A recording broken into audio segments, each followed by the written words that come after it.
గట్ల ఒక్కడి ప్రయత్నం ఆ విధంగా పెరిగి పెరిగి ఈ పొద్దు మనం ఆ కొండ మీదకి పోతున్నాం, ఆనందంగా దర్శనం చేసుకుంటున్నాం, జరసేపు కూర్చుంటున్నాం, ధ్యానం చేసుకుంటున్నాం, వస్తున్నాము.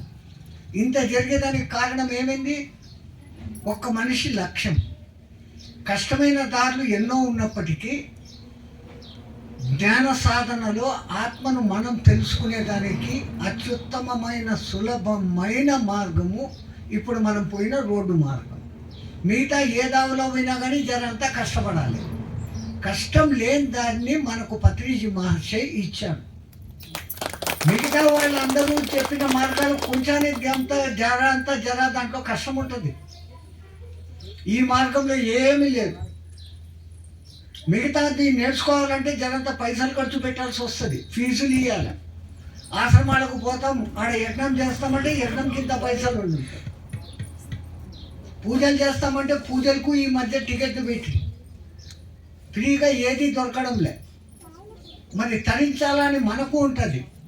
ఆ తరించాలంటే ఏం చేయాలా అని ఆలోచిస్తున్న సమయంలో హాస్టల్ మాస్టర్స్ అందరూ ఆలోచించుకొని అందరినీ సులభంగా తరింపజేసేదానికి ఒక దారి పెట్టి ఆ దారి కోసం అని చెప్పేసి పత్రిజీని ఎన్నుకొని మన మధ్యకు పంపినారు. అట్లా వచ్చిన ఆ పత్రిజీ ఈ పొద్దు ఆయన సంకల్పం రీత్యా ముందు ఆయన ధ్యాన జగత్ అనిండు. ధ్యాన ఆంధ్రప్రదేశ్ అని ఉండే, అప్పుడంతా మన ఆంధ్ర తెలంగాణ ఒక్కటిగా ఉండే. ధ్యాన ఆంధ్ర అన్నాడు, మళ్ళా ధ్యాన భారత్ అన్నాడు, ఇప్పుడు ధ్యాన జగత్ అన్నాడు. ఒక గొప్ప వ్యక్తి సంకల్పం ఎట్లా పూర్తి అవుతుందో ఇప్పుడు మన కళ్ళు ఎదురుగా తెలుస్తుండదు. ఆడయానో కర్నూలులో మొదలు పెట్టిన ఒక్క పిరమిడు ఈ పొద్దు లక్షల లక్షల పిరమిడ్లై కూర్చున్నాయి. గుళ్ళో ధ్యానం చేస్తే పనికి రాదా? గుళ్ళో ప్రభావం ఎక్కువ, దేవుడు లాక్కుంటాడు. అక్కడ దేవతా విగ్రహం ఉంటుంది. ఆ విగ్రహం కూడా ఎప్పుడు లాక్కునేకే చూసుకుంటుంది. అది లాక్కొని నిండినాక అందరికీ ఇస్తుంది. పిరమిడ్ గట్లగా, పిరమిడ్కి ఎప్పుడు ఇచ్చే బుద్ధే.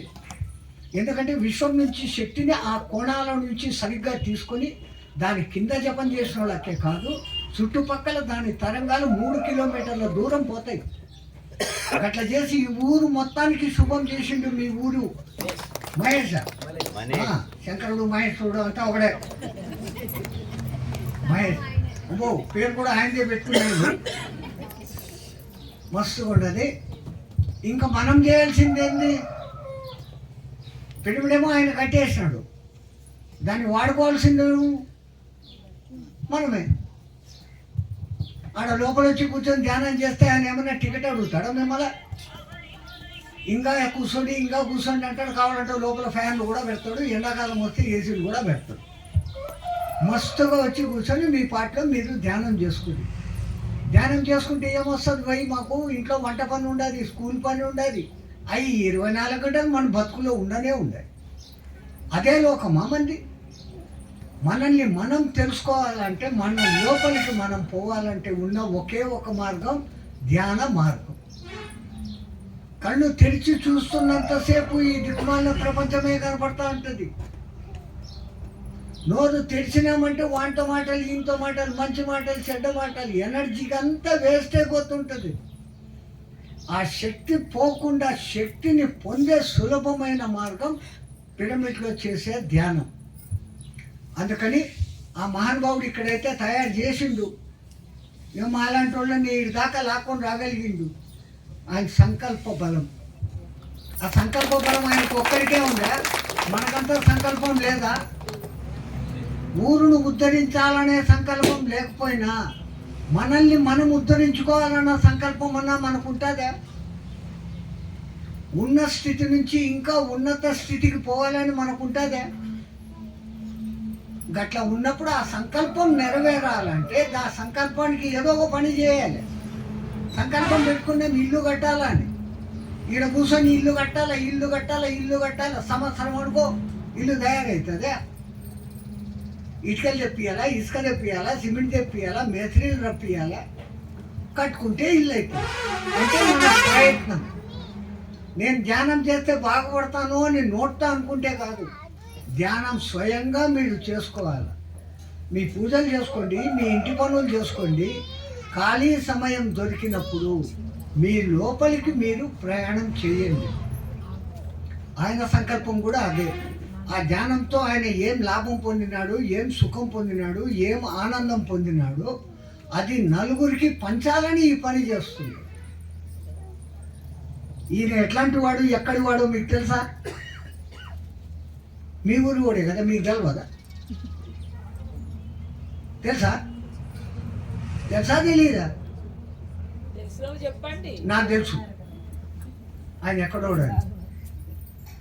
ఒకనప్పుడు ఓ గురువు గారు తన 30 మంది శిష్యులతో యాత్రలకు పోతూ ఉన్నాడు.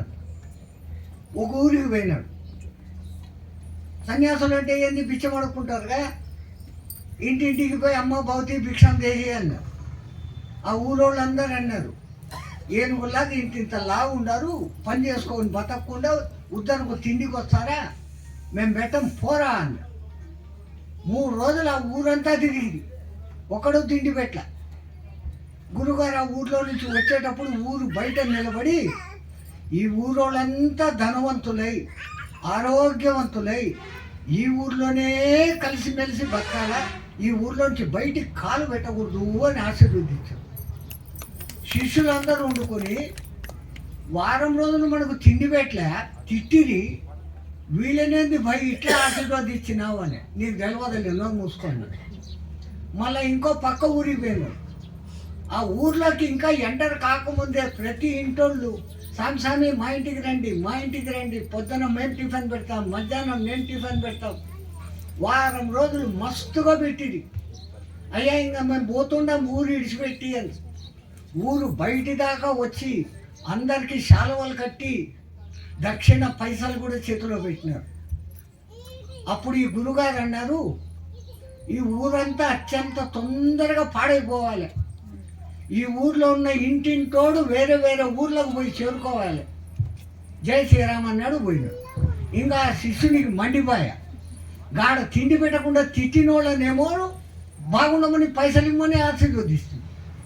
ఈ ఊరోళ్ళు ప్రతి ఒక్క ఇంటోడు మంచోడు, వాళ్ళందరినీ ఊరికొకళ్ళు అయిపోమని చెప్పి శాపం పెడుతుంది. దేనికి రా పోయారు? అరే వాళ్ళు దుర్మార్గులు రా, ఏడపోయినా కానీ చెడ్డెక్తారు, జనాలు చెడగొడతారు, ఊరును పాడు చేస్తారు. వాళ్ళు ఏడపోయినా వాళ్ళంతా ఆడనే కట్టగా ఆడనే ఉండాలి, వాళ్ళు బయటికి ఎక్కడికి రాకూడదు. ఇక ఈ ఊరోళ్ళు ఇంత మంచోళ్ళు, ఒక్కొక్కడు ఒక్కొక్క ఊరికి పోతే ఆ ఊరును మంచిగా మారుస్తారు అని శాపం పెట్టినారు.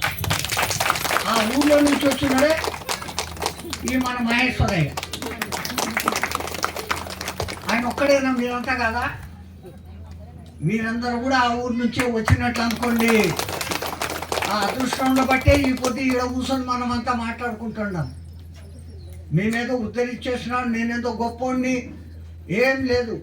నాకు ఈ గొప్పతనం కూడా ఎట్టొచ్చింది, మీరందరూ అబ్బా స్వామి స్వామి అంటున్నారు. ఆ ధ్యానం చేయడం వలంగానే ఈ కట్టె ఎట్టుంది. నాకు మీకు ఏం తేడా లేదు, పొడుగులో 1 ఇంచు ఏమైనా పొడుగు ఉంటా అంతే, మిగతాదంతా same to same cinema dialogue. నాలాగా మీరు మారాలి, మీరు ఆ విధంగా కావాలనేదే మా సంకల్పం. మేము ఏమి తెలుసుకొని ఆనందంగా ఉన్నామో అది కూడా మీరు తెలుసుకొని ఆనందంగా ఉండాలని కోరుకుంటూ, మాకు ఎక్కువ సమయం లేదు, ఇంకా దండిగా విషయాలు చెప్తూ ఉంటుంది. ఇప్పుడు సమయం లేదు కాబట్టి మేము జర బయలుదేరేది ఉండదు. మిగతా గొప్ప గొప్ప విషయాలు మన స్వామి చెప్తారు, అంతే శ్రద్ధగా వినుకోండి. జై శ్రీమన్నారాయణ.